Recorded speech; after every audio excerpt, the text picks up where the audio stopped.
Lūk, tādi notikumi nav katru dienu. Latvijā tika uzbūvēts pirmais elektriskais motocikls. Nu, tāds motocikls, kuram ir tikai elektromotors. Varat iedomāties? Tūņi redzēsiet. Manuprāt, sensācija. Latvijā uzbūvēts elektrisks motocikls. Nu, tāds, kuram benzīna nav nemaz. Kāds varbūt teiks, ka pasaulē tas jau ir redzēts un nekāda brīnuma tur nav. Bet es tomēr atļaušos iebilst. Viens ir redzēt, kā tas sanāk ķīniešiem, otrs izgatavot pašiem.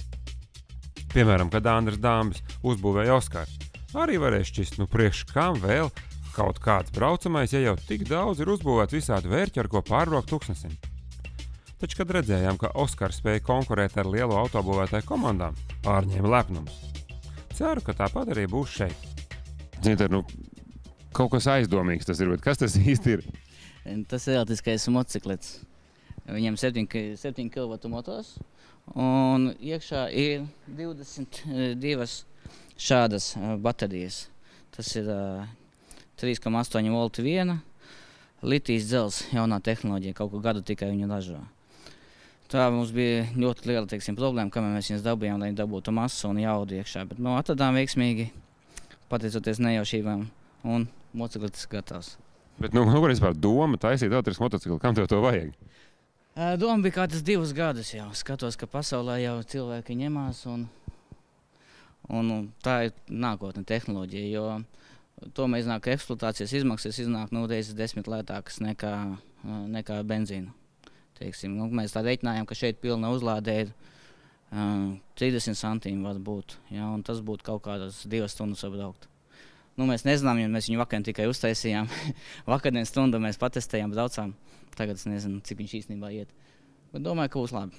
Bet tomēr viņš tā kā tās trolejbus. Viņam ir kaut kāds viens tam akumulātoru viena kaut kāda jauda, tam elektromotoram viena kaut kāda apgrieziena. Cik viņš ātri pabrautē, kā viņš no vietas izkustās?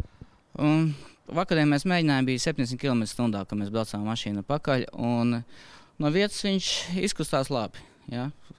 Mēs esam uztaisījuši tādu optimālu risinājumu starp ātrumu un dinamiku, jo tomēr tā jāsaprot, ka jauda ir tikai 7 kW, kas ir plus mīnus kādi 9-10 zirgi, ka viņam ir grūti tomēr cilvēku tā izkustināt. Un tad mums bija jāsot optimums, tādā veidā mēs izvēlējāmies aizmugurēs zobata skaitu, lai mēs būtu gan kaut kāds ātrums būtu, gan arī, lai varētu cilvēks droši izkustēties.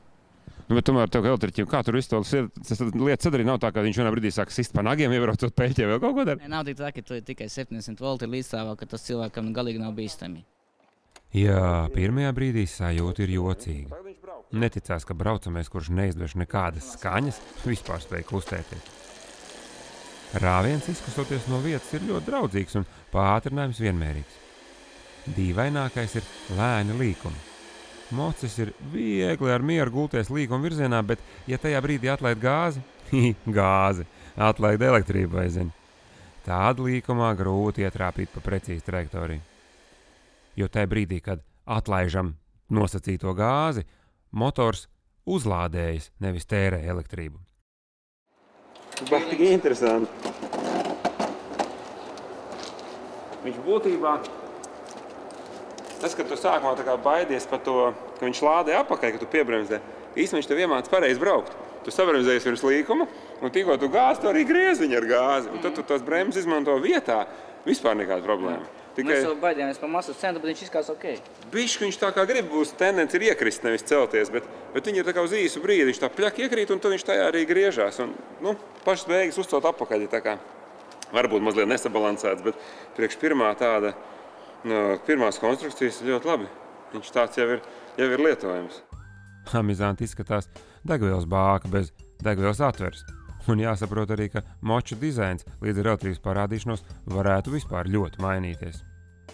Dzintars savu arodu dēļ tā kā vairāk pārzina elektriskās lietas, tāpēc mehāniskajā pusē piesaistīs Raivo Sāļmu, kurš vairāk pārzina moto mehānisko pusi. Kura tā motocikla daļa bija tavā ziņā? Vairāk tā, kas ir mehāniskā, visi dzelži, tās lietas, kastes un rāmis uztaisīt, lai viņš izstās smuki un labi, un lai var salikt visas tās baterijas, salāgot ar motoru, ar ķēdi, ar zobratiem. Kā tev tagad, tu to visu liekot kopā, kā saka, kāds pārdoms bija?